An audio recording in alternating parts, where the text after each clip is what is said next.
The Russians are often playing the Orang Rusia sering berperan sebagai pihak yang lebih dewasa dalam situasi seperti ini. Mereka hanya akan merespons eskalasi jika benar-benar diperlukan. Mereka tidak ingin melihat situasi di kawasan Baltik semakin memburuk dari yang sudah terjadi. Dan kita juga harus mempertimbangkan hal lain.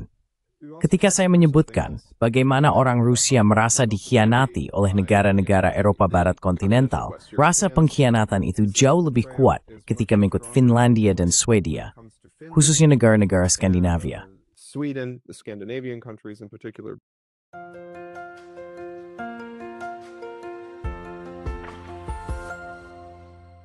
Hello everybody, this is Pascal from Neutrality Studies. Halo semuanya, ini Pascal dari Neutrality Studies, dan hari ini saya kembali berbicara dengan Pietro A. Shakarian, seorang sejarawan Armenia di Higher School of Economics di St. Petersburg, yang telah menganalisis hubungan Rusia-Iran selama beberapa waktu. Hari ini kita berbicara pada 19 Juni, hanya 6 hari setelah serangan diam-diam Israel terhadap Iran. Dan saat ini semua orang menunggu untuk melihat apa yang akan dilakukan AS. Namun serangan militer langsung masih tampak mungkin, setidaknya untuk saat ini. Dan apa artinya ini bagi hubungan antara Rusia dan Iran adalah topik yang ingin kita bahas hari ini. Jadi Pietro, selamat datang kembali. Pascal, senang sekali berhadir di acara Anda lagi. Terima kasih sudah mengundang saya.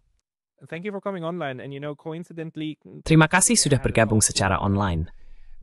Dan, kebetulan, saya baru saja berbicara dengan rekan lain tentang urusan militer mengenai hubungan militer antara Rusia dan Iran.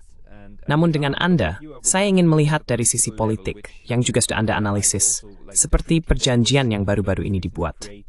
Bisakah Anda menjelaskan bagaimana menurut Anda situasi di dalam dan sekitar Iran saat ini memengaruhi pilihan politik Rusia?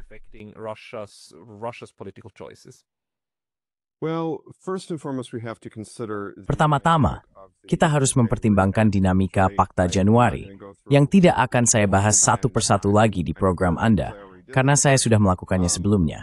Namun, untuk menegaskan kembali kepada audiens Anda, perjanjian tersebut mengarah pada pendalaman kerjasama militer teknis, tetapi ini bukan Pakta Pertahanan Bersama.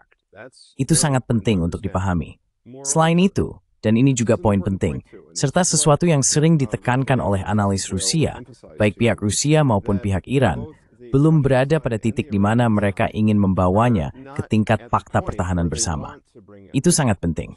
Jadi ini bukan situasi di mana misalnya Iran ingin membuat perjanjian Pakta Pertahanan, lalu Rusia, Anda tahu, mengkhianati Iran atau semacamnya.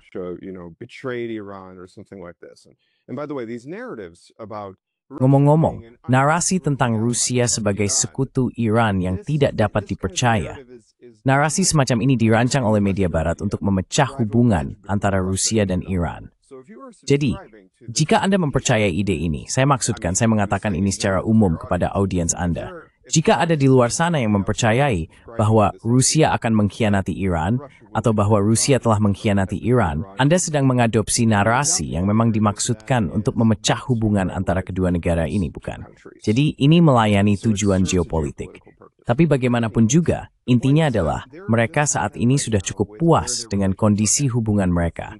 Dengan kerjasama intelijen, mungkin kerjasama dalam bantuan militer, bantuan teknis, tapi belum tentu dalam bentuk Pakta Pertahanan Bersama secara langsung.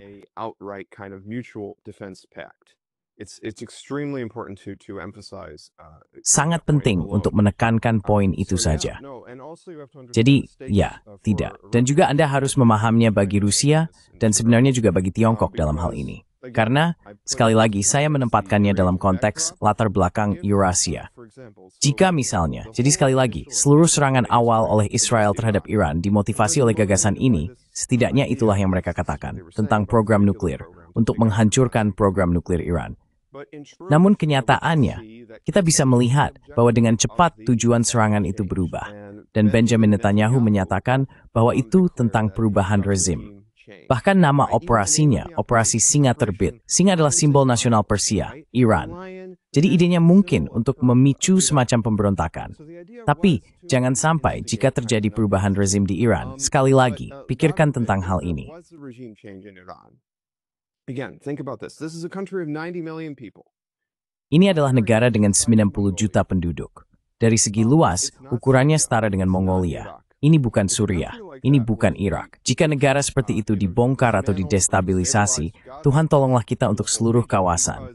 Karena lihatlah semua negara yang berbatasan dengannya. Bekas Republik Soviet di Kaukasus dan Asia Tengah. Ini berdampak langsung pada keamanan Rusia. Selain itu, jika ada negara Iran yang tidak stabil, hal itu akan menghalangi akses Rusia lebih jauh ke selatan menuju Teluk Persia. Ini juga pasti akan memengaruhi Tiongkok. Jadi itulah beberapa poin yang perlu dipertimbangkan. Rusia memiliki kepentingan agar Iran tidak gagal. Namun, pada titik ini, dan orang Iran juga merasakannya, mereka cukup kuat. Orang Iran merasa cukup kuat, sehingga mereka tidak harus memiliki fakta pertahanan bersama. A mutual defense pact. Right, and you know the same point Stanislav Krapivnik. Benar. Dan Anda tahu poin yang sama juga ditekankan oleh Stanislav Krapivnik, yang baru saja saya ajak bicara. Bagian perut lunak Rusia adalah kerentanan strategis, tentu saja, dari sudut pandang Rusia. Jadi Iran sangat penting dalam memastikan bahwa tidak ada ancaman seperti itu. Kelompok-kelompok yang, ya kita sebut teroris, atau hanya kelompok bermotif politik, dan juga tentu saja pasukan proksi AS dan CIA, dapat menyusup ke garis ini. Tapi menurut Anda, apakah Rusia sekarang sedang mempertimbangkan peningkatan kerjasama militer antar mereka? Atau dukungan seperti apa yang menurut Anda sedang coba diberikan Rusia kepada Iran, selain upaya diplomatik yang ditawarkan Vladimir Putin? Anda tahu dengan mari kita mediasi ini, yang belakangan ini sering terdengar, dan tampaknya baik Israel maupun Amerika tidak benar-benar bersedia untuk terlibat.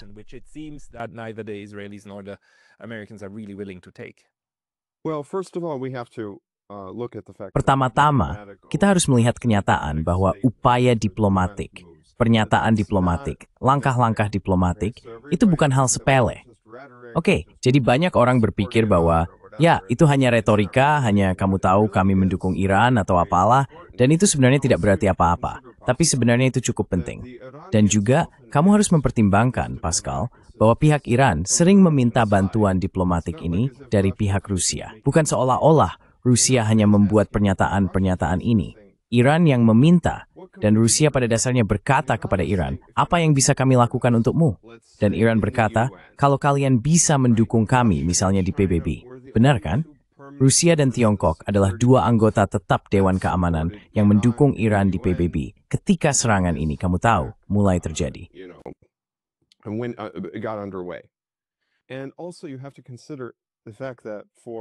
Dan juga, Anda harus mempertimbangkan fakta bahwa bahkan beberapa pernyataan dari Duta Besar Rusia untuk PBB misalnya, sangatlah tegas. Seperti mengatakan bahwa Israel melanggar hukum internasional, bahwa Israel merobek piagam PBB. Retorika semacam ini sebenarnya cukup signifikan. Jadi dukungan politik dan diplomatik memang sangat penting bagi kedua belah pihak. Namun ada juga elemen lain. Ketika kita berbicara tentang kerjasama militer teknis, itu bukan sesuatu, bahkan jika saya tahu semua detailnya, yang bisa saya bahas secara terbuka di podcast ini.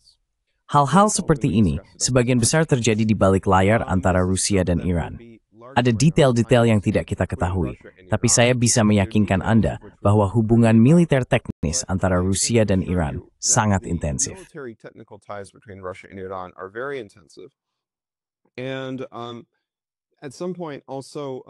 Pada titik tertentu, hubungan ini juga terbatas karena kedua belah pihak belum siap untuk melangkah ke tahap berikutnya. Bahkan fakta dari bulan Januari ini, kita harus memahami bahwa pada dasarnya itu hanyalah cerminan dari bagaimana hubungan mereka telah berkembang. Itu hanya mengkodifikasi di atas kertas bahwa perjanjian sebelumnya antara Rusia dan Iran sudah usang. Dan sekarang mereka membutuhkan sesuatu yang baru yang benar-benar mencerminkan sifat hubungan tersebut. Namun, kita juga harus mempertimbangkan bahwa kedua belah pihak belum siap untuk fakta pertahanan bersama. Hal ini, mengapa kita harus berasumsi di ranah media alternatif bahwa Iran entah bagaimana perlu diselamatkan oleh Rusia atau Tiongkok. Iran needs to be saved by Russia or China. I mean, that's like only in the worst case scenario. Maksud saya, itu hanya dalam skenario terburuk. Saat ini, Iran cukup baik-baik saja. Memang, pada awalnya situasinya agak sulit bagi Iran. Tapi lihat, kalau kamu bicara dengan Ted Postel dari MIT kan, Lihat apa yang Iran lakukan terhadap Iron Dome milik Israel. Mereka benar-benar berhasil menghancurkannya. Sementara itu, kamu bisa lihat pertahanan udara Iran. Itu bukan sesuatu yang bisa diremehkan. Maksud saya awalnya, ketika Israel menyabotase pertahanan udara Iran di awal, memang sangat sulit bagi Iran. Tapi sekarang, Iran sudah pulih. Dan kamu bisa lihat di Iran, memang ada serangan. Tapi itu tersalis, dan mencegat banyak rudal Israel yang masuk. A lot of these Israeli missiles coming in. So think of it like this, that Iran, jadi pikirkanlah seperti ini. Iran, seperti yang saya katakan, adalah negara dengan 90 juta penduduk, memiliki sumber daya manusia yang besar, dan merupakan negara yang sangat luas. Sekarang ada juga masalah yang muncul karena menjadi negara sebesar itu. Ada situasi di mana Israel bisa menyusup, Mossad bisa menyusup dengan mata-matanya ke Iran. Tidak terlalu berbeda dengan apa yang kita lihat antara Rusia dan Ukraina, bukan? Sekali lagi, bahkan serangan drone itu, semua terendang. Itu persis seperti step rajian itu teni ukral. Stup vela M8 nelitem, emisprain drone now, liturujat sinaring instincts. Launch on their own, and so on and so forth. But even the issue of the spies. Namun bahkan isu mata-mata, bahkan isu spionas. Karena misalnya, jika Anda tinggal di Rusia seperti saya, Anda akan melihat laporan berita secara berkala tentang bagaimana FSB membongkar jaringan mata-mata Ukraina, atau mereka telah menggagalkan serangan teroris Ukraina. Jadi, di Rusia pun mereka juga punya masalah dengan mata-mata, bahkan dengan FSB, yang merupakan salah satu dinas intelijen terbaik di dunia. Tetap saja masalah ini ada. Jadi Iran, itu negara yang besar. In moi, interpendek into masalah polisi. Tapi sure, Ryan plikers das setengah besar, dan sama sekali tidak boleh terremains dalam konflik within Israel ini. Conflict with Israel at all, really. No, you're absolutely right. But Tidak, Anda benar sekali. Tapi faktanya adalah konflik perang, maksud saya. Israel melawan Iran, dan di balik layar, AS melawan Iran, dan mungkin secara terbuka. Sampai saat ini, serangan itu belum terjadi. Maksud saya, sejauh ini AS belum menjatuhkan bom secara langsung dengan aset militernya sendiri ke Iran. Tapi jika itu terjadi, tentu saja ini akan berdampak pada hubungan dengan Rusia dan Tiongkok, yang menurut saya sudah jelas. Tapi dalam hal apa, kita bisa mengharapkan adanya kerjasama militer ke militer yang lebih erat? Atau dalam hal apa, kita bisa mengharapkan mungkin Rusia secara politik berbicara dengan Tiongkok, mencoba mencari tahu pendekatan segitiga atau BRICS untuk menghadapi hal ini. Karena ini bukan sekadar serangan terhadap Iran. Ini adalah eskalasi yang jelas dalam urusan dunia, dan sesuatu yang sebenarnya bisa berkembang menjadi konflik yang jauh lebih besar, bukan? Also consider this with what I was saying about. Pertimbangkan juga hal ini dengan apa yang saya katakan tentang bagaimana bukan hanya bagian bawah Rusia yang lemah, yaitu bekas Republik Soviet di Kaukasus dan Asia Tengah, sangat rentan terhadap Iran yang tidak stabil. Tetapi juga, seperti yang saya katakan, ini semacam memutus, atau benar-benar memutus. Jika Iran menjadi tidak stabil, atau jika pemerintahan pro-barat berkuasa di Iran, itu akan memutus akses Rusia ke Teluk Persia dan Samudra Hindia. Ini akan menjadi situasi yang sangat-sangat sulit bagi Rusia dan sama Geopolitics. Pertimbangkan juga ketika bicara tentang China, inisiatif One Belt, One Road.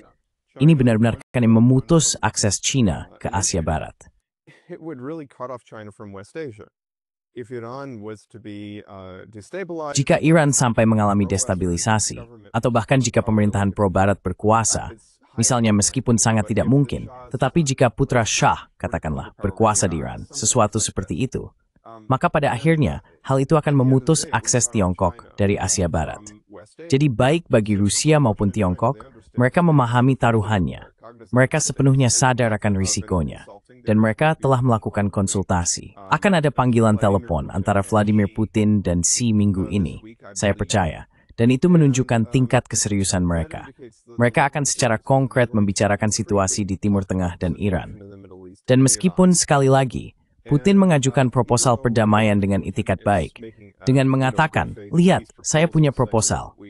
Dia mengatakan di Forum Ekonomi St. Petersburg baru-baru ini, lihat, ini adalah rencana perdamaian yang sedang saya paparkan di mana. a peace plan that I'm kind of outlining where Iran Iran, seperti yang Anda tahu, dapat melanjutkan program nuklir damainya, dan Israel, keamanannya bisa dijamin, bukan? Tapi ini tidak jelas, dan sayangnya, kecil kemungkinan Israel dan Amerika Serikat akan menerima hal ini, seperti yang Anda katakan. Namun tetap saja, mereka kembali menunjukkan bahwa mereka membuat isyarat itikat baik terhadap hal itu.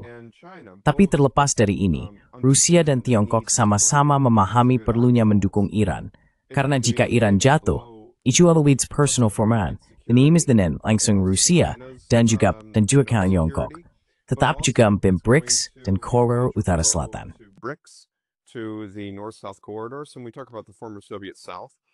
Jadi ketika kita berbicara tentang bekas wilayah selatan Soviet, dua bekas Republik Soviet yaitu Kazakhstan dan Turkmenistan, yang sangat penting di Asia Tengah sebagai jalur darat menuju Iran. Seluruh koridor utara selatan itu, maksud saya, akan menjadi tidak relevan jika Iran benar-benar mengalami destabilisasi. Selain itu, hal ini akan menciptakan dilema keamanan bagi Turkmenistan dan Kazakhstan, belum lagi Azerbaijan atau Armenia. Namun bahkan dengan Azerbaijan, aditsda kuan bambu wakufaimin akan memanfaatkan ketidakstabilan jika terjadi situasi seperti ini. Studi Swikab mengklaim sebagai Iran, kalau Inan Utara, dapat merespon worth Bekabra. It's all inhabited by Azerbaijanis. But that also brings us to another point that a destabilized. Tapi itu juga membawa kita ke poin lain. Iran yang tidak stabil. Pikirkan tentang isu etnis yang ada di sini. Baluchi, Kurdi, semua kebangsaan berbeda yang tinggal di Iran. Karena orang Persia hanya terdiri, saya kira, sekitar 50% dari populasi. Dan sisanya adalah berbagai minoritas etnis.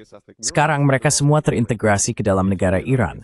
Mereka semua mengidentifikasi diri sebagai orang Iran, tetapi mereka berasal dari kelompok etnis yang berbeda. Jadi, apa yang sedang diupayakan AS dan Israel ketika mereka berbicara tentang perubahan rezim dan kemungkinan membawa skenario Irak, Libya, atau Suriah ke Iran? Bayangkan apa yang akan terjadi, Pascal. Itu akan sangat besar.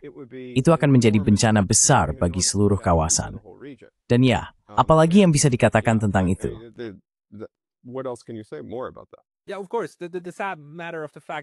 Ya, tentu saja. Namun, kenyataan yang menyedihkan adalah jika Anda melihat strategi militer Israel di lingkungan terdekatnya, saya tidak bisa tidak menilai bahwa kekacauan di lingkungan sekitar itulah inti dari strateginya. Yang ingin dipastikan adalah bahwa kawasan tersebut saling berperang, sehingga Anda sendiri menjadi kekuatan dominan, terutama dengan dukungan Amerika Serikat. Jadi, maksud saya, menciptakan kekacauan di Iran, menurut saya, smelting to Israel, dan Amerika Serikat, Anda ada yang mendaftar tujuan ini ke Serai Capari.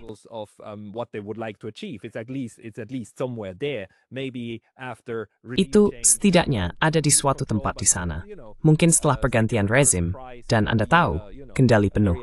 Tapi, Anda tahu, hadiah kedua atau ketiga adalah situasi yang sangat tidak stabil, dengan perang internal di antara berbagai pihak ini. Dan itulah sesuatu yang benar-benar ingin dicegah oleh Rusia dan Tiongkok.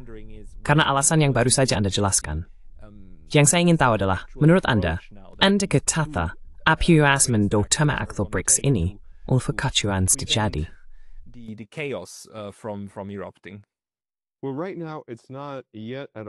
Nah, saat ini, situasinya belum sampai pada titik di mana keadaan benar-benar di luar kendali, sehingga mereka katakanlah perlu menyelamatkan Iran. Karena Iran, seperti yang saya katakan, masih bisa bertahan sendiri. Tapi tentu saja akan ada dukungan diplomatik dan juga kerjasama militer teknis. Mereka akan membantu pemerintah Iran sejauh pemerintah Iran masih mampu. Dan itu akan cukup jauh, karena ini bukanlah pemerintahan yang benar-benar kacau, atau benar-benar runtuh, atau hancur total. Faktanya serangan Israel justru memberikan efek sebaliknya dari yang diinginkan. Jadi idenya adalah katakanlah, membalikkan rakyat melawan pemimpin mereka, dan membuat mereka bangkit, dan Anda tahu, mungkin melakukan pergantian rezim, atau seperti yang Anda katakan, membuat negara menjadi tidak stabil.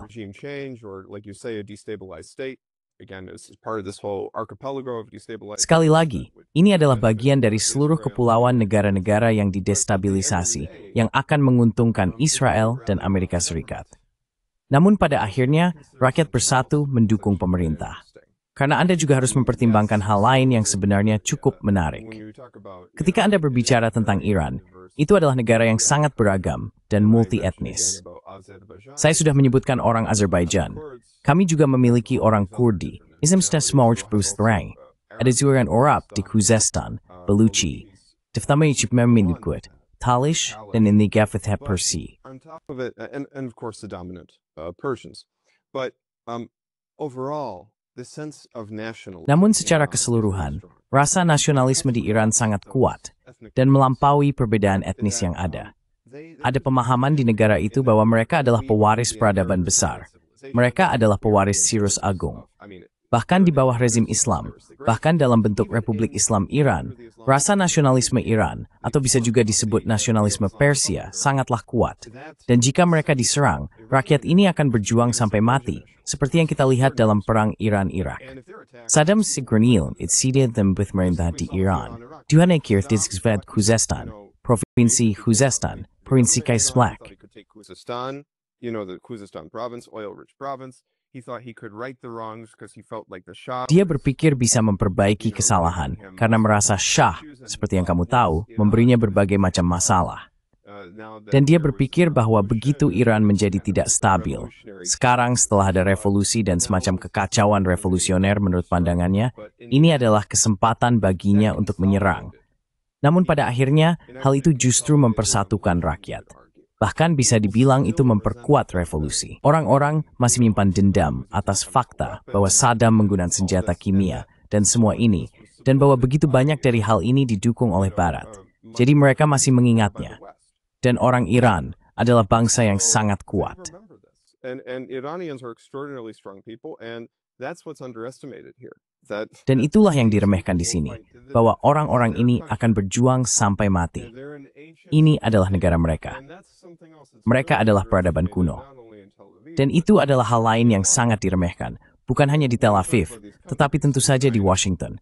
Ketika kita berbicara tentang negara-negara ini, China, Rusia, Iran, mereka adalah negara tua, jauh lebih tua dari Amerika Serikat. Jauh lebih tua dari Amerika Serikat. Namun tetap saja, Anda melihat definisi kebodohan. Mereka terus-menerus kembali pada kebijakan yang sama di Washington. Dan Anda bisa melihat, mungkin sekarang ini menarik. Tapi saya ingin membahas lebih lanjut tentang Amerika Serikat. Jadi sekarang kayaknya bisa Anda.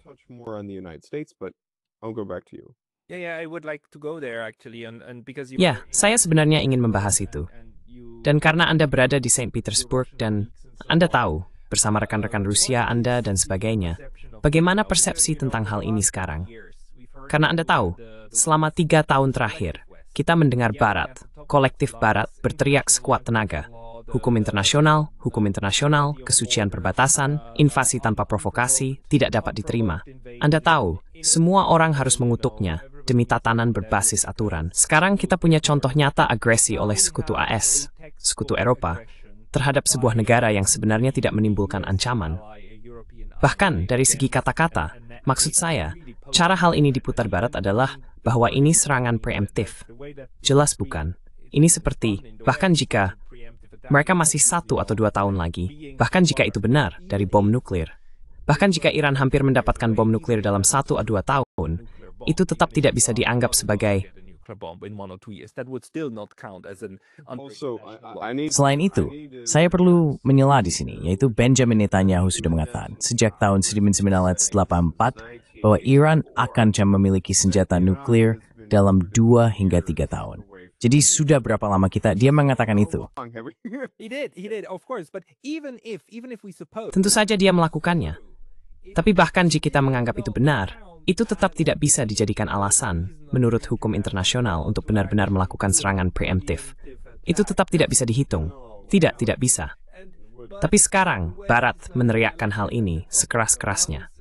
Dan Friedrich Merz berkata, "Oh, kami berterima kasih kepada Israel karena telah melakukan pekerjaan kotor untuk kami."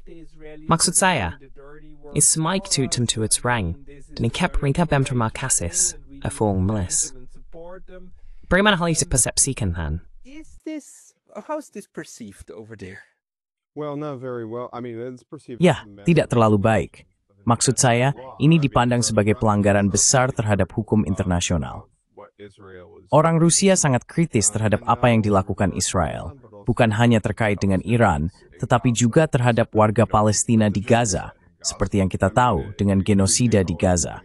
Maksud saya, kita tidak bisa menyebutnya dengan istilah lain. Itulah yang begitu luar biasa tentang hal ini, Pascal. Apa yang terjadi di Gaza masih terus berlangsung.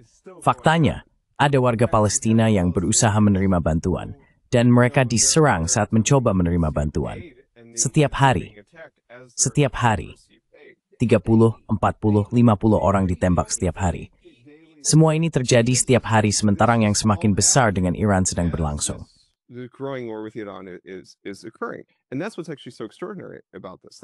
Dan itulah yang sebenarnya sangat luar biasa tentang hal ini. Bagaimana Netanyahu bisa berpikir bahwa dia bisa melakukan semua ini sekaligus? Maksud saya, dia jelas-jelas percaya bahwa dia memiliki kekebalan dari pemerintah Amerika Serikat.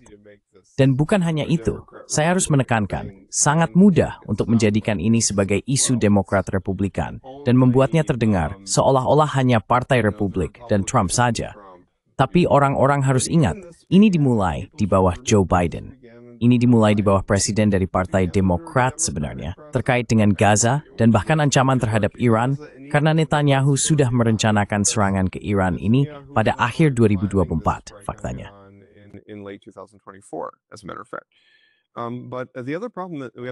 Tapi masalah lain yang harus kita pertimbangkan adalah, bahkan jika Israel, pertama-tama Anda tahu, Iran berada dalam posisi yang lebih baik dalam hal eskalasi, karena Israel hanya bisa meningkatkan ketegangan sampai batas tertentu. Mereka hanya memiliki sejumlah rudal. Dan di atas itu, seperti yang saya katakan, Iran jauh lebih besar dan memiliki persediaan senjata yang sangat besar. Jadi Iran bisa terus melanjutkan ini. Maksud saya, Israel mengira mereka bisa menyelesaikan ini dalam 2 minggu. Ini tidak akan selesai dalam 2 minggu. Tapi Benjamin Netanyahu berharap dia bisa mengandalkan Washington untuk menyelamatkan keadaan. Dan masalahnya adalah, dia berpikir mereka bisa dengan mudah menghancurkan program nuklir Iran dengan serangan bedah.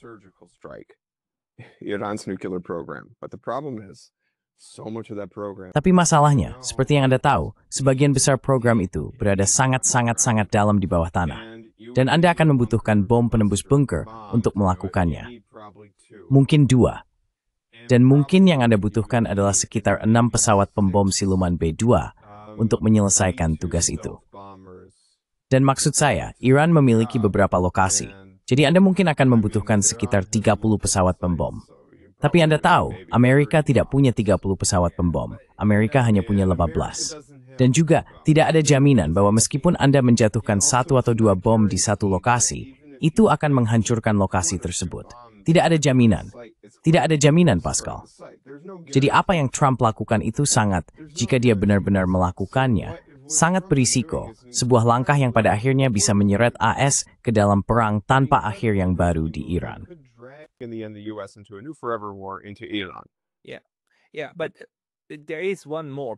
Ya.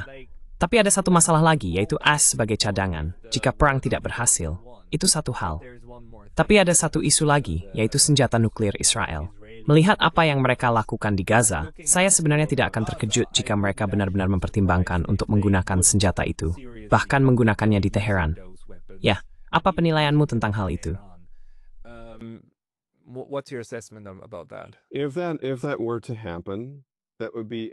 Jika itu terjadi, itu akan menjadi eskalasi situasi yang luar biasa. Dan itu mungkin karena Iran, sejauh yang kita tahu, tidak memiliki senjata nuklir. Intinya adalah jika Israel melakukan itu, hal tersebut bisa menarik negara-negara lain. Mungkin bisa menarik Pakistan, yang memang memiliki senjata nuklir. Dan itu akan menciptakan ketegangan dan eskalasi yang sangat-sangat serius di kawasan. Itu benar-benar akan membuka kotak Pandora. Meskipun Israel berpikir bahwa, ya, kita bisa mengalih stabilitas. Kita bisa membuat EPU, Suriah, Irak, Iran, Iran menjadi tidak stabil, dan mereka semua tetap stabil.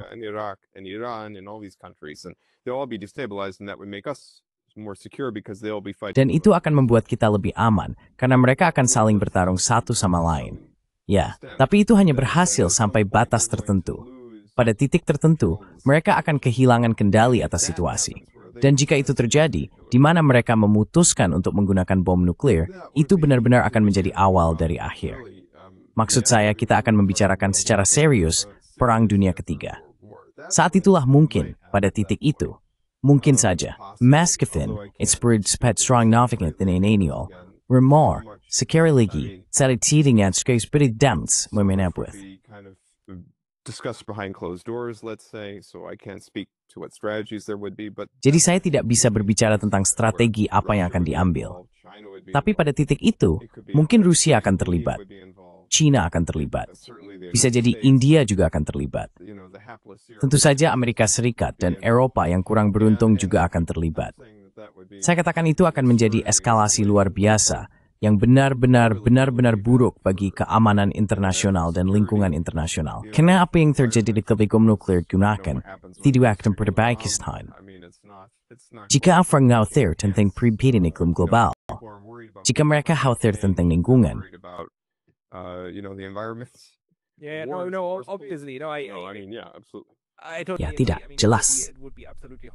Maksud saya, ya tentu saja. Saya benar-benar setuju. Maksud saya, ini benar-benar mengerikan. Tapi jika Anda melihat tingkat kekejaman yang sudah dilakukan oleh Israel, bagi saya, sayangnya ini masih dalam ranah yang mungkin terjadi. Tapi saya ingin menanyakan satu hal lagi kepada Anda, yaitu, apakah ada perasaan campur aduk tentang Israel di Rusia? Karena saya ingat waktu itu Naftali Bennett, Perdana Menteri Israel, yang sebenarnya mencoba membantu menengahi gencatan senjata dan resolusi untuk perang di Ukraina. Dan kita tahu dari dia bahwa dia benar-benar berusaha membantu, dan dia diminta untuk menghentikannya oleh Amerika. Jadi bagaimana perasaan Rusia terhadap Israel, juga di luar eskalasi langsung dengan Iran? Beyond just the immediate kind of escalation with Iran. Well, Russia has ya, Rusia memang, maksud saya ada banyak hubungan yang dimiliki Rusia dengan Israel, terutama terkait dengan mantan warga negara Soviet yang telah beremigrasi ke Israel, khususnya sejak runtuhnya Uni Soviet. Selain itu, Putin sendiri memiliki semacam kontak yang baik dengan Benjamin Netanyahu, komunikasi yang baik dengannya, tetapi mereka tidak sepakat dalam hal apapun, sejauh yang saya pahami dari sumber-sumber Rusia. Mereka benar-benar tidak sepakat dalam poin apapun. Matahari tefis, the memiliki jalur green cap. But still they have a line of communication. And also there are, Dan juga Anda tahu ada juga populasi Yahudi Rusia. Jadi ada keterikatan dengan Israel dalam hal ini. Namun hubungan antara Rusia dan Israel, meskipun ada keterikatan tersebut, tidak seperti katakanlah hubungan antara Israel dan Amerika Serikat. Hal itu harus benar-benar dijelaskan dan ditegaskan agar audiens kita memahami. Jadi, meskipun mereka mungkin menghargai, misalnya, inisiatif perdamaian Tuan Bennett terhadap Ukraina, Rumhain tidak temporally, pada these tumalid negara yang berada di atas hukum damai. Itu kami yang boleh diizinkan cara lain tap alasan. can be permitted, just to attack another country with no reason. Right? They were very strong about that. Actually, as matter of Mereka fact, sangat tegas mengenai hal itu. yesterday, Faktanya, kemarin di Forum Ekonomi Saint Petersburg, Zakharova membuat pernyataan yang sangat keras tentang upaya perubahan rezim oleh Israel di Iran, mencoba memprovokasi perubahan rezim di Iran. Jadi, dari sudut pandang Rusia, hukum internasional adalah hukum internasional. Meskipun Rusia memiliki hubungan dengan Israel, warga bekas Uni Soviet di Israel, penutur bahasa Rusia di Israel, terlepas dari itu semua, dan Steinberg, taman bawah strategis, na palsar besyun, memiskrokrin internasional, dipelakukan kekejaman dari rakyat Palestina. atrocities against the Palestinian people. And you even have cases, by the way, where you have some people. Dan bahkan ada kasus, omong-omong, di mana ada beberapa orang yang katakanlah dulunya orang Rusia yang mungkin pindah ke Israel, atau karena suatu alasan, mungkin mereka adalah Yahudi, Rusia, atau apapun itu. Dan sekarang, melihat semua kekacauan di sana, mereka kembali karena mereka paham, kami tidak mau berada di tempat ini. Ini terlalu gila. Dan khususnya, bahkan sekarang ada lelukon. Orang-orang bercanda tentang misalnya penyanyi pop Rusia terkenal Alla Pugacheva yang pergi ke Israel saat awal perang Ukraina, operasi militer khusus. Dan bagaimana dia pergi ke sana? Karena dia bilang, ya, di sini tidak ada perang. Nah sekarang Anda bisa lihat seperti apa situasinya. Maksud saya, di sana bahkan lebih buruk dalam hal perang dibandingkan di sini. Di sini rasanya hampir tidak ada perang sebenarnya. Jadi, apa lagi yang kamu dengar di forum ekonomi? Maksudku, apakah Iran juga menjadi topik utama selain ekonomi? Bukan hanya Iran. Maksud saya, Iran memang menjadi topik pembicaraan utama karena saat ini sedang menjadi perhatian dan perbincangan semua orang dalam urusan internasional. Maksud saya, jika Anda menonton berita khususnya pada Senin malam, seperti yang saya sebutkan kepada Anda secara pribadi sebelum saya tampil di acara Anda, rasanya seperti Anda tahu, karena saya, meskipun saya orang Armenia, saya tumbuh di Amerika Serikat, dan saya mengalami masa perang Irak di Amerika Serikat. Dan saya ingat masa-masa menjelang perang, serta gempuran pemberitaan di media Amerika dan media kabel menjelang perang itu. Dan itulah yang saya rasakan pada Senin malam, sejauh yang bisa saya tangkap. Jadi sekali lagi, saya adalah orang Armenia Amerika. Saya mengamati bagaimana situasinya saat Perang Irak tahun 2003, dan saya fall through sebuah tithalik nadim September.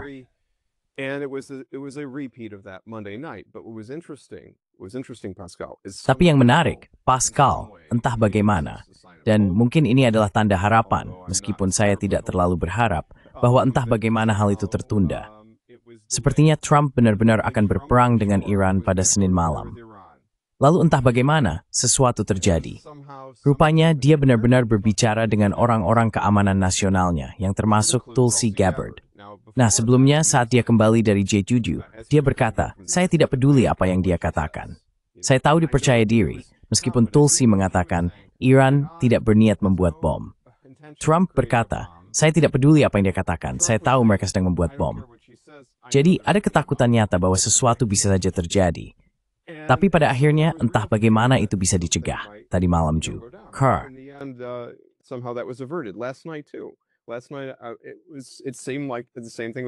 Tadi malam, sepertinya hal yang sama akan terjadi.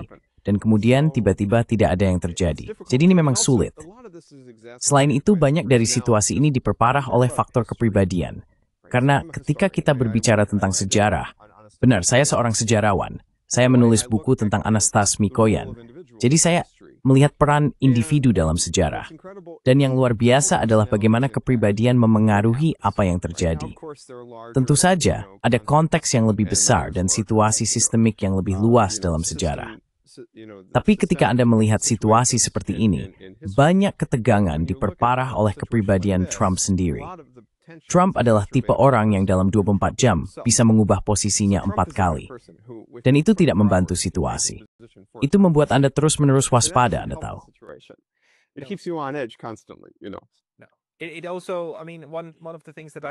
Salah satu hal yang terus saya pikirkan adalah bagaimana cara menjual ini. Karena perang Irak secara keseluruhan masih lebih mudah dijual kepada masyarakat umum AS dan juga kepada orang Eropa sampai batas tertentu.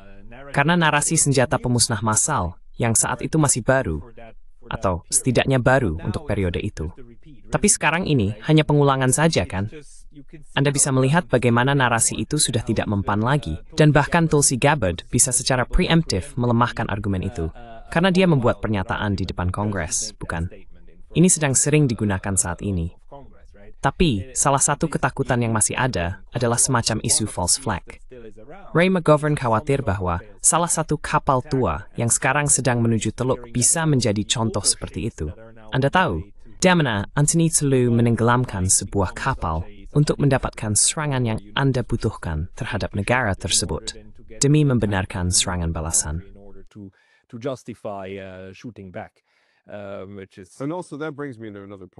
Dan juga, itu membawa saya ke poin lain yang perlu disebutkan dalam podcast ini. Fakta bahwa Iran memiliki kemampuan untuk menutup Selat Hormuz. Dan jika mereka melakukan itu, bayangkan apa yang akan terjadi pada ekonomi global. Bayangkan apa yang akan terjadi pada ekonomi Amerika, yang sebenarnya sudah dalam kondisi terbaik. Meskipun Joe Biden mengatakan betapa hebatnya ekonomi Amerika, kenyataannya ada banyak masalah. Jadi pada akhirnya, ya, maksud saya, Iran mengaruh yang sangat besar, yang tidak boleh diremehkan dalam konteks konflik ini.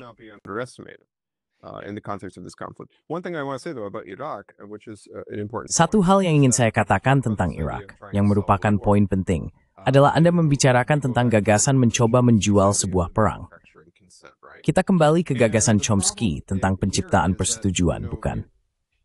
Dan masalahnya di sini adalah ada ketidakpercayaan yang begitu besar terhadap media berita kabel di Amerika Serikat, sehingga hampir tidak ada yang mendengarkan mereka lagi.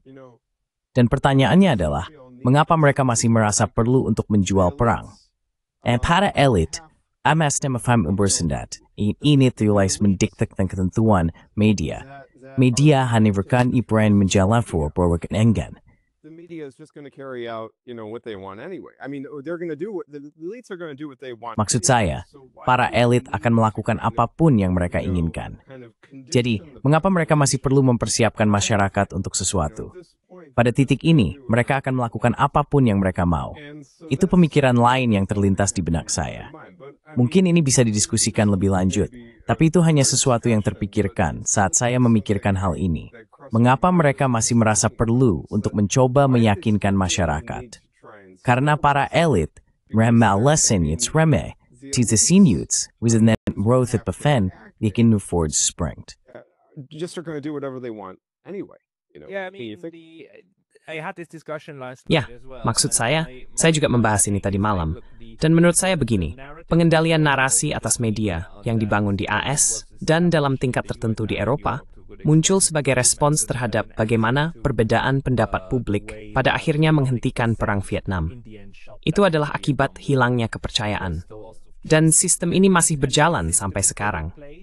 Penentangan publik secara besar-besaran di Eropa dan Amerika Serikat masih akan menjadi setidaknya ancaman untuk menghekelunggrain. Bukan? Setidaknya sampai batas tertentu, Anda perlu memanfaatkan mesin itu dan berharap cukup berhasil meninjaunya. And hope that it does the job well enough.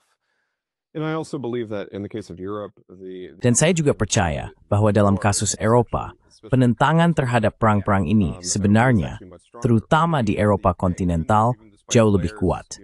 Meskipun bahkan di Inggris, meskipun Blair bersekutu dengan Dwewi, pada akhirnya masyarakat Inggris sangat menentang perang Irak. Tapi penting untuk diingat bagaimana orang Amerika atau CIA bisa membaca Eropa kontinental.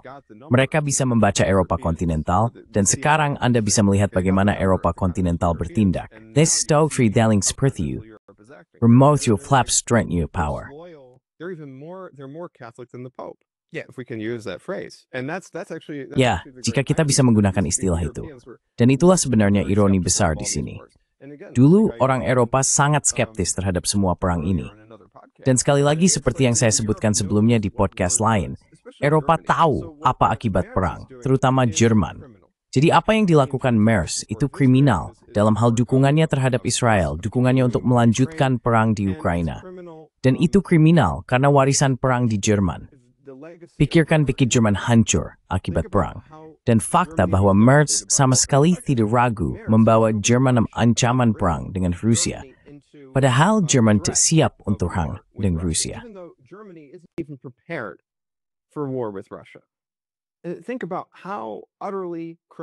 Pikirkan betapa benar-benar kriminal dan cerobohnya hal itu. Dan bukan hanya itu, juga terkait Gaza, maksud saya, orang Jerman, ada rasa bersalah yang masih membekas akibat Holocaust. Tetapi itu tidak berarti bahwa Anda harus menerjemahkannya menjadi dukungan tanpa syarat terhadap apapun yang dilakukan Israel. Itu berarti Anda memiliki kewajiban moral sebagai bangsa Jerman untuk menentang kekejaman dan genosida. Jadi, I am requesting spini street monocoris in Galens Hakorben Hoth, num Holocaust, Maung Geris Nower, Eve, Minispantonio, Truth. Sungguh. By sponsoring it, I mean, really. Psychologically, it's actually. Secara psikologis, ini sebenarnya sangat menarik, karena Anda mengambil rasa bersalah Anda sendiri atas apa yang Anda lakukan sebagai sebuah bangsa 80 tahun lalu terhadap orang Yahudi. Lalu, Anda memproyeksikan semua itu kepada orang Palestina, kepada orang-orang yang tidak pernah menjadi Nazi, yang tidak pernah melakukan itu. Lalu Anda mengklaim bahwa sekarang merekalah yang memikul rasa bersalah itu. Dan sekarang kita akan membantu membentuk korban untuk memberantas dan menghapus rasa bersalah kita. Jadi ini semacam, ini benar-benar karena mereka membicarakannya dalam konteks ini. Mereka membicarakannya, mereka terus-menerus menyamakan Hamas dengan Nazi. Dan tidak, Andalah yang menjadi Nazi. Mereka yang menjadi Nazi. Ya, benar sekali. Bukan orang Arab. Orang Arab bukanlah Nazi. Tapi itulah yang sedang terjadi saat ini. Dan bukan hanya di Israel, tapi di Extremen.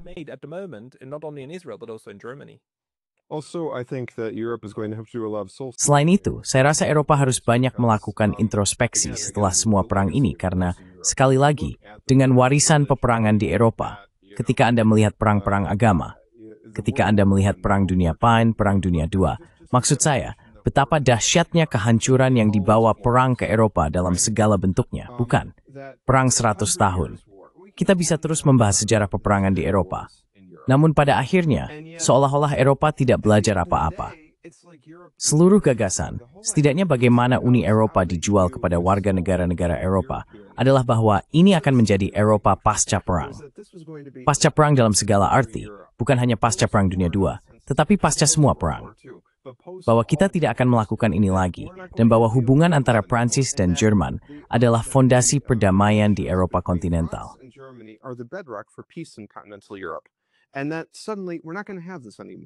Dan tiba-tiba kita tidak akan mengalami ini lagi.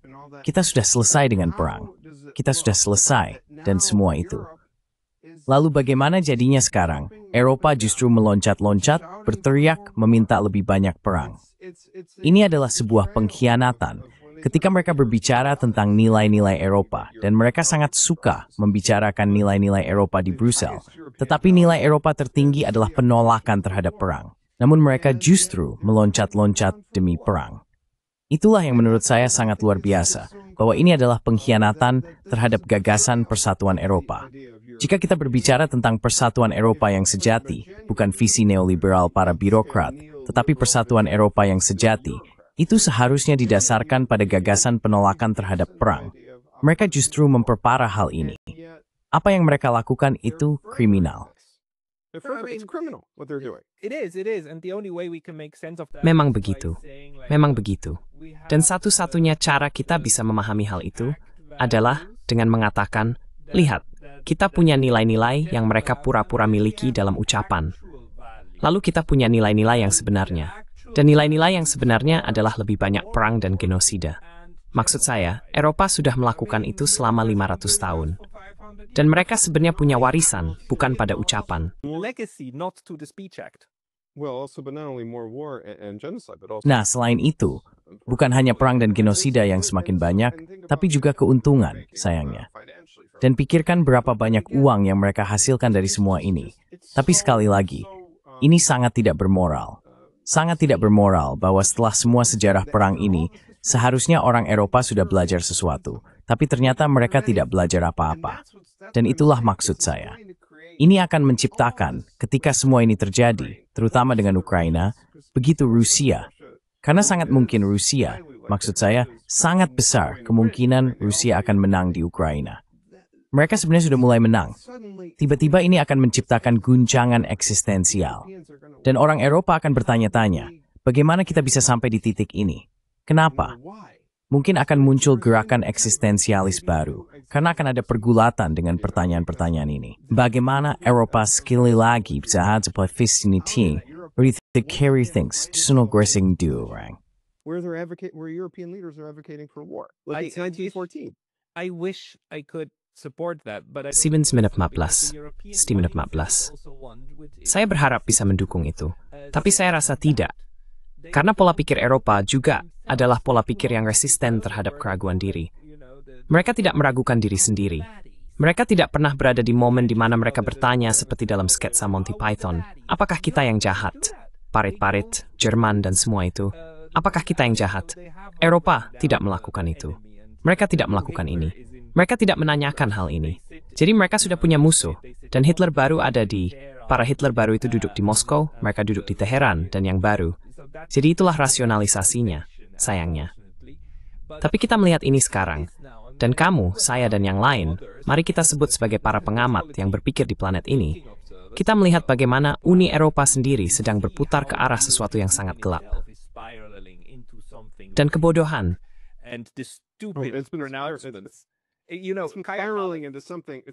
Ini sudah lama berkembang menjadi sesuatu yang gelap, Pascal. Maksudku, kamu melihat krisis zona euro. Itu juga bicara soal kurangnya introspeksi. Itu baru dalam beberapa tahun terakhir. Ya, aku bicara tentang 20 tahun terakhir. Dan tetap saja tidak ada refleksi atas krisis itu. Bagaimana mungkin kita bisa mencegah hal seperti ini? Bagaimana kita bisa membantu warga Uni Eropa? Tidak, diskusinya bukan tentang membantu warga Eropa. Diskusinya adalah tentang bagaimana kita bisa meningkatkan anggaran pertahanan. Itulah yang dibicarakan. Jadi, kita tidak akan belajar berbicara bahasa Rusia, seperti kata Kaja Kallas. Karena kamu tahu, kalau kamu tidak meningkatkan anggaran pertahananmu, kamu akan berbicara bahasa Rusia. Seolah-olah orang Rusia akan datang ke Paris dan akan datang ke, entahlah, Jenewa dalam waktu dekat atau semacamnya.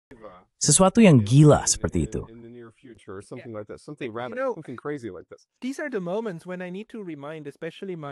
Inilah saat-saat di mana saya perlu mengingatkan, terutama rekan senegara saya di Swiss, bahwa dalam sejarah negara saya, kami tidak pernah diserang oleh Rusia. Sebaliknya, Rusia justru membantu membebaskan kami dari Prancis pada masa sebelum Napoleon. Hal ini terus-menerus dilupakan. Tapi, begitulah orang Eropa. Apa yang dipikirkan orang Rusia tentang pernyataan bodoh seperti yang kan Kaja Kallas, apalagi mengingat Kaja Kallas lahir di Uni Soviet, Polariswari dan Miss Komunis is current, spek ungefär. Maksud I, that's Jonian to Mors.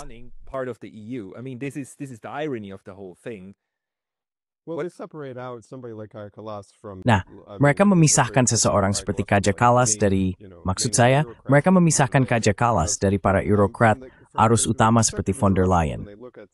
Karena dari perspektif Rusia, ketika mereka melihat, Anda tahu semacam benua, Anda tahu, Eropa Barat, ada rasa pengkhianatan, bahwa Anda tahu kalian dulu sangat masuk akal dan rasional terhadap kami, bahkan hingga akhir 2021, awal 2022. Namun tiba-tiba, sekarang lihat bagaimana kalian bertindak. Khususnya, yang harus saya katakan, salut untuk kompleks industri militer Amerika, karena mereka berhasil mengambil Jerman dan mengubahnya menjadi negara yang paling fanatik anti-Rusia dalam waktu 3 tahun. Itu pencapaian yang cukup sukses. That's a pretty, successful feat. As for Kaja Kallas, like I said, they look at it slightly different. Sedangkan untuk Kaja Kallas, seperti yang saya katakan, mereka memandangnya sedikit berbeda. Karena sekali lagi, Estonia pernah menjadi bagian dari Uni Soviet. Jadi ada warisan sejarah. Mereka juga melayani sebagai seorang nasionalis Baltik dan seseorang yang benar-benar telah teradikalisasi oleh pandangannya.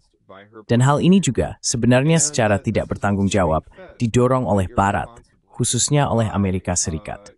Negara-negara Baltik, bangsa-bangsa Baltik, Estonia, Latvia, Lituania, secara alami akan mencoba mencari jalan damai dengan kami, Rusia, jika saja Amerika tidak mendorong hal ini. Ngomong-ngomong, Pascal, sebenarnya ada cukup banyak warga Baltik, dan saya tidak bicara tentang orang Rusia di negara-negara Baltik. Saya maksudkan orang Estonia, Latvia, dan Lituania asli, yang tidak menginginkan perang dengan Rusia. Dan yang sebenarnya merasa bahwa elit mereka mendorong mereka ke arah perang.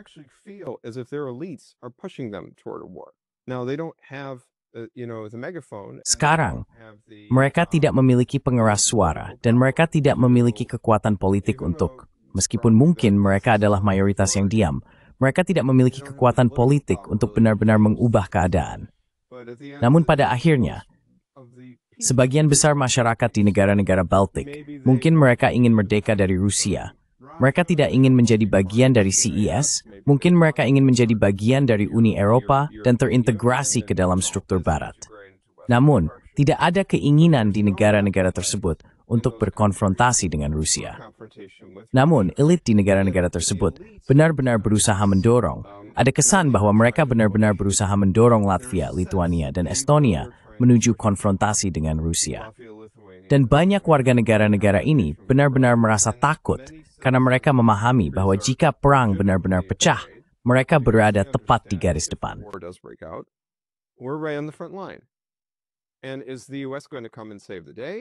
Lalu, apakah AS akan datang dan menyelamatkan situasi?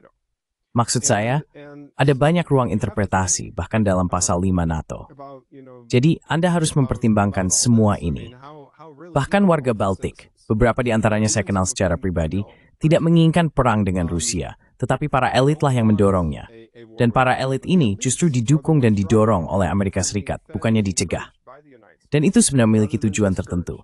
Jadi, apa yang terjadi jika para elit Baltik terus memelihara gagasan tentang perang yang terus-menerus dengan Rusia? Hal itu akan membenarkan kebutuhan untuk membeli lebih banyak senjata dari Amerika Serikat, dari NATO, dan menjaga bisnis tetap berjalan, tanpa memperhatikan keamanan warga mereka sendiri atau keamanan kawasan Baltik.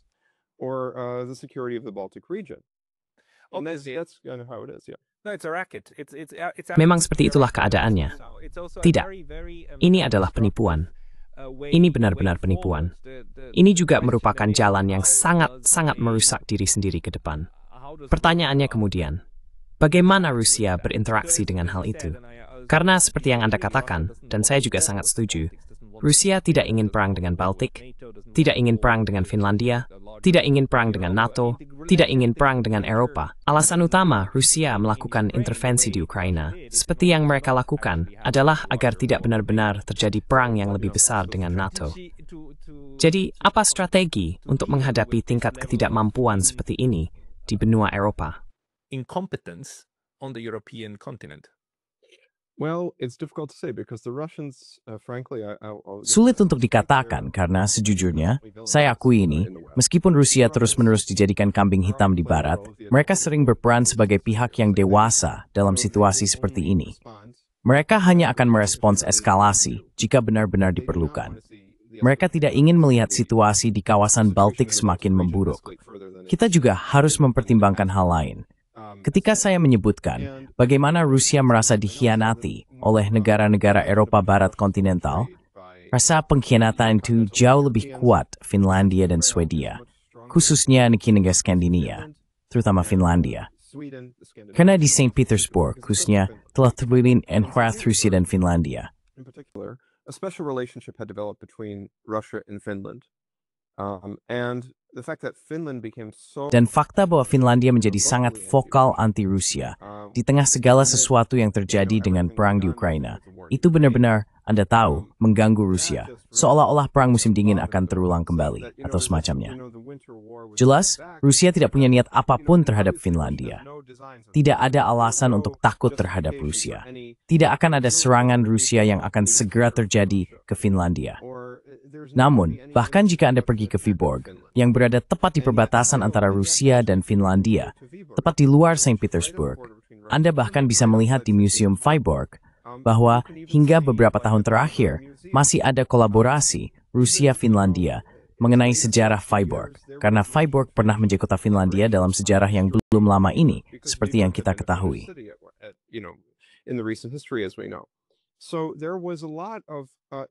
Jadi sebenarnya ada banyak pertukaran dan interaksi. Dan kenyataannya bahwa semua ini dibatalkan dalam semalam. Orang-orang Finlandia tiba-tiba mengambil sudut pandang yang benar-benar berlawanan secara diametral terhadap Rusia dan menjadi sangat bermusuhan dalam semalam. Itu memicu perasaan seperti, Anda tahu, kami merasa dikhianati oleh mereka. Dan juga, sejujurnya, orang-orang Finlandia membuat kesalahan besar. Karena dengan bersikap netral, Anda menjadi independen. Faktanya, dengan caranya sendiri, adalah pemain. Jadi ini sebenarnya berkaitan dengan apa yang Anda katakan ketika membahas studi tentang netralitas, ketika Anda membicarakan Swiss. Finlandia dan Swedia lebih kuat dan lebih independen sebagai negara netral, dan menjadi model. Anda bahkan bisa berargumen demikian.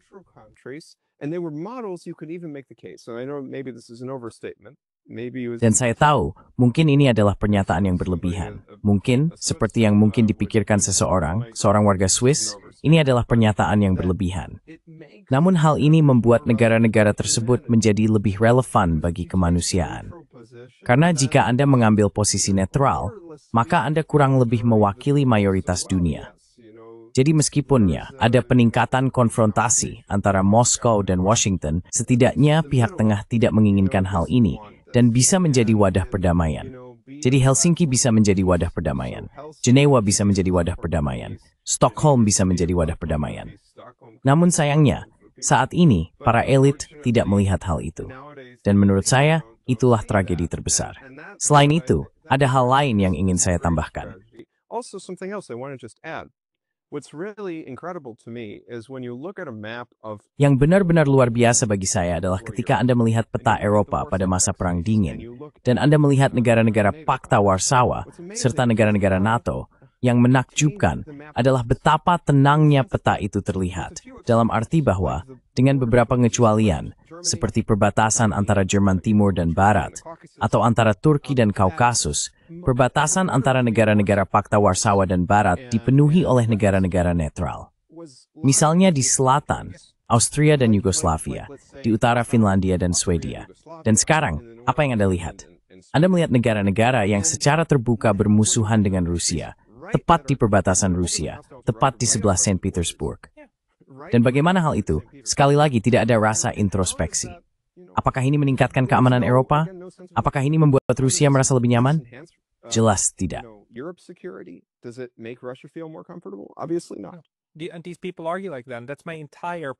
Dan orang-orang ini berargumen seperti itu. Dan itulah inti dari pendapat saya. Negara-negara penyangga ini memiliki peran yang sangat penting. Dan perannya bukan hanya sebagai penyangga fisik. Anda tahu, negara-negara netral biasanya dieliminasi oleh pihak yang lebih kuat dalam suatu konflik. Karena negara netral bisa digunakan dan sering digunakan sebagai jalan keluar oleh pihak yang lebih lemah atau lebih menginginkan perdamaian. Jadi, para pendukung perang juga punya insentif untuk menyingkirkan pihak netral, karena Anda tidak akan memiliki konferensi keamanan dan kerjasama di Eropa jika bukan karena Finlandia, karena Uni Soviet yang menginginkannya. Itu adalah ide Soviet, tapi mereka tidak tahu bagaimana cara menyampaikannya kepada Barat.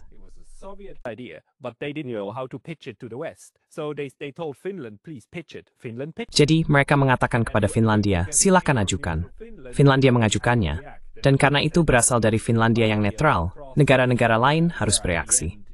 Dan itu memicu proses yang berlangsung selama 5 tahun, di mana pada akhirnya, sekali lagi, melalui kerjasama negara-negara netral, tercipta kerangka perdamaian lintas Eropa, lintas Eurasia, dan Atlantik terbesar yang pernah kita lihat dalam 1 abad terakhir.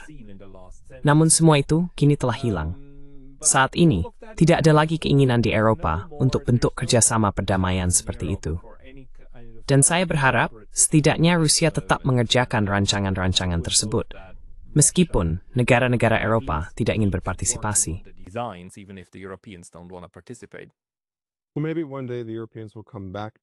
Ya, mungkin suatu hari nanti orang Eropa akan kembali ke meja orang dewasa. Dan mungkin suatu hari nanti itu akan berubah. Dan itu satu-satunya hal, kita harus punya sedikit harapan untuk itu. Saya tahu kamu tidak terlalu berharap soal itu, tapi dalam banyak hal, saya pikir pada akhirnya itu memang harus berubah. Maksud saya karena Eropa, sejarah berjalan dalam siklus. Kamu tahu sejarawan Rusia Karamzin mengatakan sejarah berjalan dalam spiral, kan? Jadi sangat mungkin bahwa orang Eropa akan menjadi lebih bijak pada suatu saat dan ingin kembali, seperti yang saya katakan, ke meja orang dewasa, terutama dalam hal-hal soal perang dan damai. Saya sangat berharap begitu.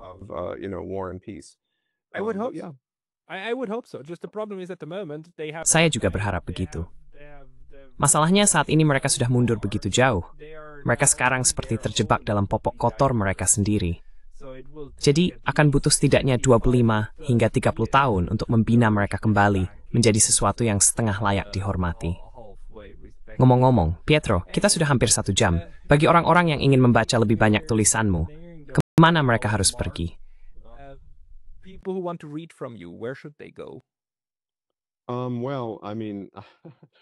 Ya, maksud saya menerbitkan tulisan di American Committee for East-West Accord. Biasanya tulisan saya ada di sana. Meskipun sebelumnya saya juga pernah menulis untuk majalah The Nation dan beberapa publikasi lainnya. Saya juga akan menerbitkan buku tentang Anastas Mikoyan. Anastas Mikoyan, seorang reformis Armenia di Kremlin era Khrushchev. Benar, dan buku itu sebagian besar membahas reformasi domestiknya, seperti destalinisasi dan reformasi kebijakan nasionalitas. Upaya-upaya ini omong-omong, dan ini adalah sesuatu yang tidak banyak diketahui, bahkan di negara-negara bekas Soviet. Upaya Mikoyan dan Khrushchev untuk benar-benar mendemokratisasi Uni Soviet. Sebenarnya ada upaya untuk mencoba mengembangkan sistem sosialis Soviet menuju apa yang mereka sebut demokrasi sosialis, yaitu memberikan warga negara kesempatan langsung untuk berperan dalam proses pemerintahan. Give the citizens a direct say in the governing process. Now, why would Khrushchev want that? Lalu, mengapa Khrushchev menginginkan hal itu? Karena dia punya masalah dengan para birokrat. Dan dia berpikir, ya kalau kita mengadakan pemilu yang sebenarnya, pertama-tama ada dua hal yang terselesaikan. Pertama, Presiden Kennedy tidak akan bisa lagi mengatakan bahwa kita tidak punya pemilu yang bebas. Itu yang pertama. Dan yang kedua, kita bisa terus-menerus mengganti para birokrat ini dari kekuasaan. Sehingga itu tidak akan menjadi masalah. Maksud saya, itu akan membuat segalanya tetap segar. Bisa dibilang begitu. Tapi seperti yang kita tahu, Khrushchev digulingkan pada tahun 1964. Apa yang disebut masa pencairan Khrushchev pun berakhir dan selesai sudah. Namun buku saya membahas hal ini dan juga tentang upaya Mikoyan untuk pada dasarnya memberikan lebih banyak kekuasaan kepada republik-republik dan entitas otonom. Sejarah di Uni Soviet bisa saja sangat berbeda. It could have been a completely different history in the Soviet Union. When will the book come out? A book will come out in August. Kapan bukunya akan terbit? Bukunya akan terbit pada Agustus 2025. Sekarang, saya bahkan belum membahas peran diplomatik Mikoyan. Kita berbicara tentang Kuba, kita berbicara tentang keterlibatannya dengan Eropa, dengan Amerika Serikat, dan kita bisa terus membahas itu. Namun, reformasi domestik adalah sesuatu yang sangat kurang disorot. Selain itu, saya membahas secara mendalam tentang destalinisasi. Jadi, seluruh upaya untuk merehabilitasi mantan tahanan politik, Mikoyan memainkan peran besar dalam hal ini. Mantan tahanan politik bahkan memberi nasihat kepada Mikoyan dan Khrushchev dalam proses destalinisasi. Semua ini ada di dalam buku. Pada dasarnya, karya ini berawal dari disertasi saya, dan saya kurang lebih telah mengerjakannya sejak 2016. Semuanya didasarkan pada materi dalam bahasa Rusia dan Armenia yang belum diketahui siapapun.